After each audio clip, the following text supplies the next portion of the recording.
Plastic ಬಳಕೆ ಆರೋಗ್ಯ ಹಾನಿ. ಡಾಕ್ಟರ್ ಪಿಆರ್ ವನಿತಾ. ಚಾರು ಜೀವಜಲ ಮಾಧವ ಗಾಡ್ಗಿಲ್ ಸ್ಮರಣೆ ಕಾರ್ಯಕ್ರಮ ಚಾಮರಾಜನಗರ. ಪ್ಲಾಸ್ಟಿಕ್ ಬಳಕೆಯಿಂದ ಆರೋಗ್ಯಕ್ಕೆ ಹಾನಿ ಉಂಟಾಗುತ್ತದೆ ಎಂದು ಚಿಕ್ಕಬಳ್ಳಾಪುರ ಜಿಲ್ಲೆಯ ಚಿಂತಾಮಣಿ ಸರ್ಕಾರಿ ಮಹಿಳಾ ಕಾಲೇಜಿನ ಸೂಕ್ಷ್ಮ ಜೀವಶಾಸ್ತ್ರ ವಿಭಾಗದ ಸಹ ಪ್ರಾಧ್ಯಾಪಕಿ ಡಾಕ್ಟರ್ ಪಿಆರ್ ವನಿತಾ ಹೇಳಿದರು. ತಾಲೂಕಿನ ಆಲೂರು ಸರ್ಕಾರಿ ಪ್ರೌಢಶಾಲೆಯಲ್ಲಿ ಚಾರು ಸಾಂಸ್ಕೃತಿಕ ಪ್ರತಿಷ್ಠಾನ ಮೈಸೂರು ವತಿಯಿಂದ ಚಾರು ಜೀವಜಲ ಮಾಧವ ಗಾಡ್ಗಿಲ್ ಸ್ಮರಣೆ ಕಾರ್ಯಕ್ರಮದಲ್ಲಿ ಅವರು ಪ್ಲಾಸ್ಟಿಕ್ ಬಳಕೆಯಿಂದ ಆಗುವ ಅನಾಹುತಗಳು ಕುರಿತು ಉಪನ್ಯಾಸ ನೀಡಿದರು.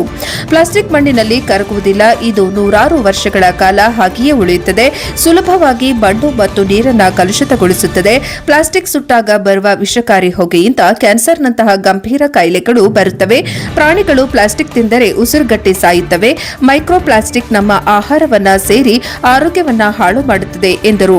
ಪ್ಲಾಸ್ಟಿಕ್ ತ್ಯಾಜ್ಯಗಳು ನದಿ ಮತ್ತು ಸಮುದ್ರ ಸೇರುವುದರಿಂದ ಜಲಚರಗಳಿಗೆ ತೊಂದರೆಯಾಗುತ್ತದೆ. ಪ್ಲಾಸ್ಟಿಕ್ನಲ್ಲಿರುವ ರಾಸಾಯನಿಕಗಳು ಮಾನವರಲ್ಲಿ ಹಾರ್ಮೋನ್ ಅಸಮತೋಲನ ಉಂಟು ಮಾಡುತ್ತವೆ.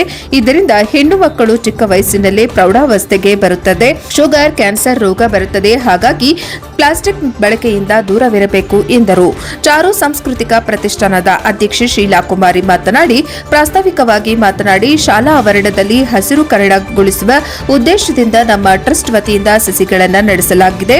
ಪ್ಲಾಸ್ಟಿಕ್ ಬಳಕೆಯಿಂದ ಆಗುವ ಅನಾಹುತಗಳು ಕುರಿತು ವಿದ್ಯಾರ್ಥಿಗಳಲ್ಲಿ ಜಾಗೃತಿ ಉಂಟು ಮಾಡುವ ಸಲುವಾಗಿ ಉಪನ್ಯಾಸ ಕಾರ್ಯಕ್ರಮ ಆಯೋಜಿಸಲಾಗಿದೆ ಎಂದರು. ಪ್ರೊಫೆಸರ್ ಮಾಧವ ಗಾಡ್ಗಿಲ್ ಅವರು ಭಾರತದ ಪ್ರಸಿದ್ಧ ಪರಿಸರ ವಿಜ್ಞಾನಿಯಾಗಿದ್ದು, ಅವರು ಭಾರತದ ಪರಿಸರ ಸಂರಕ್ಷಣೆ ಮತ್ತು ಜೀವ ವೈವಿಧ್ಯದ ಮೌಲ್ಯಮಾಪನಕ್ಕೆ ಅಪಾರ ಕೊಡುಗೆ ನೀಡಿದ್ದಾರೆ. 2010ರಲ್ಲಿ ರಚನೆಯಾದ ಪಶ್ಚಿಮ ಘಟ್ಟ ಪರಿಸರ ವಿಜ್ಞಾನ ಪರಿಣಿತರ ತಂಡದ ಅಧ್ಯಕ್ಷರಾಗಿದ್ದರು. ಪಶ್ಚಿಮ ಘಟ್ಟವನ್ನು ಸೂಕ್ಷ್ಮ ಪರಿಸರ ವಲಯವೆಂದು ಘೋಷಿಸಿ ಅಲ್ಲಿನ ಅಪೂರ್ವ ಜೀವ ವೈವಿಧ್ಯವನ್ನ ಉಳಿಸಲು ಕಟ್ಟುನಿಟ್ಟಿನ ಕ್ರಮಗಳನ್ನು ಶಿಫಾರಸು ಮಾಡಿದರು. ಅವರ ಸ್ಮರಣೆ ಮಾಡಿಕೊಳ್ಳುವುದು ನಮ್ಮೆಲ್ಲರ ಕರ್ತವ್ಯವಾಗಿದೆ ಎಂದರು. ಕಾಲೇಜು ಪ್ರಾಂಶುಪಾಲ ತಿಮ್ಮರಾಜು ಕಾರ್ಯಕ್ರಮ ಉದ್ಘಾಟಿಸಿದರು. ಶಾಲೆಯ ಮುಖ್ಯ ಶಿಕ್ಷಕ ಪ್ರಭುಸ್ವಾಮಿ ಅಧ್ಯಕ್ಷತೆ ವಹಿಸಿದ್ದರು. ಕಾರ್ಯಕ್ರಮದಲ್ಲಿ ಹಿರಿಯ ಪ್ರಾಥಮಿಕ ಶಾಲೆಯ ಮುಖ್ಯ ಶಿಕ್ಷಕ ಆರ್ ಮಹದೇವಸ್ವಾಮಿ, ಸಿಆರ್ಪಿ ನಂಜುಂಡಸ್ವಾಮಿ, ಶಿಕ್ಷಕರಾದ ಸಿದ್ದರಾಜು, ಮಹೇಶ್ವರಿ, ಮಂಜುಳಾ, ಸುಮಾ, ಚೌಧರಿ, ರವಿ, ವೆಂಕಟೇಶ್, ರಂಜಿತಾ, ನಿವೃತ್ತ ಶಿಕ್ಷಕ ನಂಜುಂಡಸ್ವಾಮಿ ಹಾಗೂ ಮಕ್ಕಳು ಹಾಜರಿದ್ದರು. ಇದಕ್ಕೂ ಮುನ್ನ ಶಾಲಾ ಆವರಣದಲ್ಲಿ ಚಾರು ಸಾಂಸ್ಕೃತಿಕ ಪ್ರತಿಷ್ಠಾನ ಸಂಸ್ಥೆಗಳನ್ನು ನೀಡಲಾಯಿತು. ವರದಿ ಹೊಮ್ಮ ನಂಜುಂಡನಾಯಕ, ಎನ್ಕೆಎಸ್ ಟಿವಿ 4 ಚಾಮರಾಜನಗರ.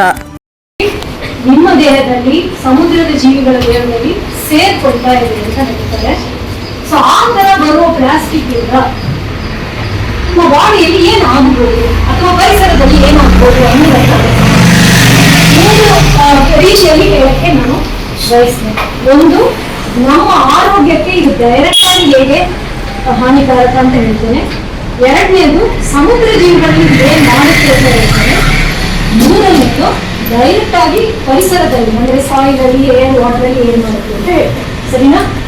ಸೊ ಮೊದಲು ನಮ್ಮ ಆರೋಗ್ಯಕ್ಕೆ ಇದು ಯಾವ ತರ ಹಾನಿಕಾರಕ ಅಂತ ನೋಡಿ.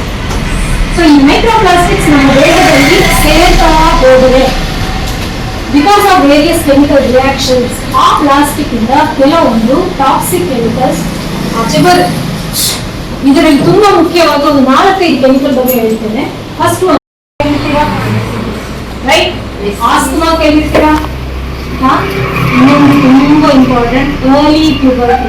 ಪ್ಯೂಬರ್ಟಿ ಅಂದ್ರೆ ಏನು? ಒಂದು ಮಕ್ಕಳಿಗೆ ಖಂಡಿತ ಗೊತ್ತಿರುತ್ತೆ, ಮುಟ್ಟಾಗೋದು. ಸೊ ಯೂಶಲಿ ಮುಟ್ಟಾಗುವ ಏಜ್ ಯಾವುದು? 12ರಿಂದ 14. ಈಗೆಲ್ಲ ನೋಡಿದ್ರೆ ಮಕ್ಕಳು 8 ವಯಸ್ಸಲ್ಲಿ 9ನೇ ವಯಸ್ಸಲ್ಲೇ ಮುಟ್ಟಾಗ್ತಾರೆ. This is what we call early puberty, and plastic is one of the important culprits. Not only plastics, there reason ಇದೆ, but these microplastics are one of the important culprits for early puberty. And ಇತ್ತೀಚೆಗೆ reproductive ಅಲ್ಲಿ ತುಂಬಾ affect ಮಾಡ್ತಾ ಇದೆ medicine. ಅಂದ್ರೆ ಗರ್ಭಧಾರಣೆಯಲ್ಲಿ ತುಂಬಾ ಸಮಸ್ಯೆಗಳನ್ನು ನೋಡ್ತಾ ಇದ್ದೀವಿ. ಇದಕ್ಕೂ ಕೂಡ ಪ್ಲಾಸ್ಟಿಕ್ಸ್ ಅಥವಾ ಬೈಫಿನೈಲೇ ಒಂದು ಇಂಪಾರ್ಟೆಂಟ್ ರೀಸನ್ ಅಂತ ಹೇಳ್ತಾರೆ. ನಾನು ಯಾವುದು ಡೀಟೇಲ್ಸ್ ಹೇಳಕ್ ಹೋಗ್ತೇನೆ ಅಂತಂದ್ರೆ, ಮೈಕ್ರೋ ಪ್ಲಾಸ್ಟಿಕ್ಸ್ ಅಂದ್ರೆ ಏನು?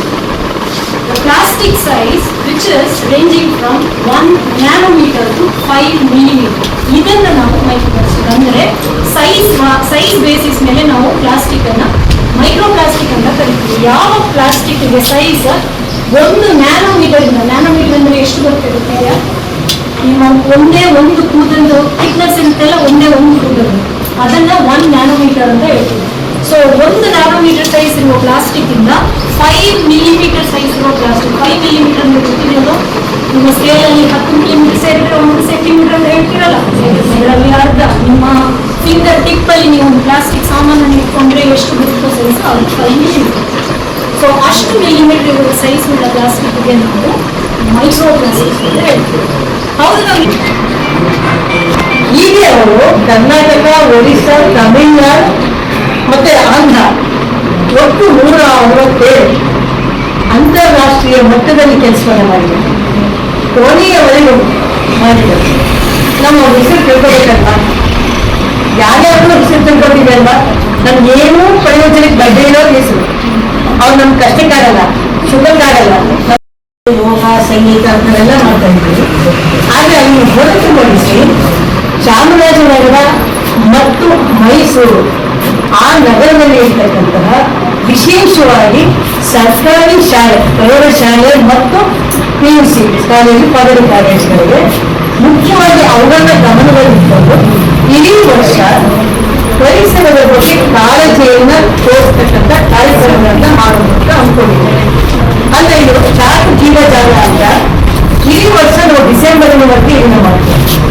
ಪರಿಸರ ಅಂದ್ರೆ ಯಾವ್ದಾವ ನೆಲ, ಜಲ, ಕಟ್ಟ, ಯಾವುದೇ ವಿಷಯ ನಾವು ನದಿಯ ಅಕ್ಕಪಕ್ಕ ಎಲ್ಲವೂ ಸೇರಿಸ್ತೀವಿ. ಇದಿಷ್ಟು ಮಾಡೋದು ಮಾಧವ ಗಾರ್ಡನ್ರವರ ಸ್ಮರಣೆ.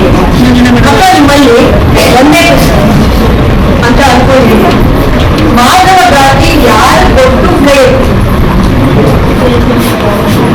ಕೇಳಿದ್ರೆ ಪಶ್ಚಿಮ ಘಟ್ಟಕ್ಕೋಸ್ಕರ, ನಮ್ಮ ದೇಶಕ್ಕೋಸ್ಕರ, ನಿಮಗೋಸ್ಕರ, ನಾಳೆಗೆ ನಿಮಗೋಸ್ಕರ ಅವರು 86 ವರ್ಷಗಳವರೆಗೂ ಕಂಟಿನ್ಯೂಸ್ ಕೆಲಸ ಮಾಡಿದ್ದಾರೆ.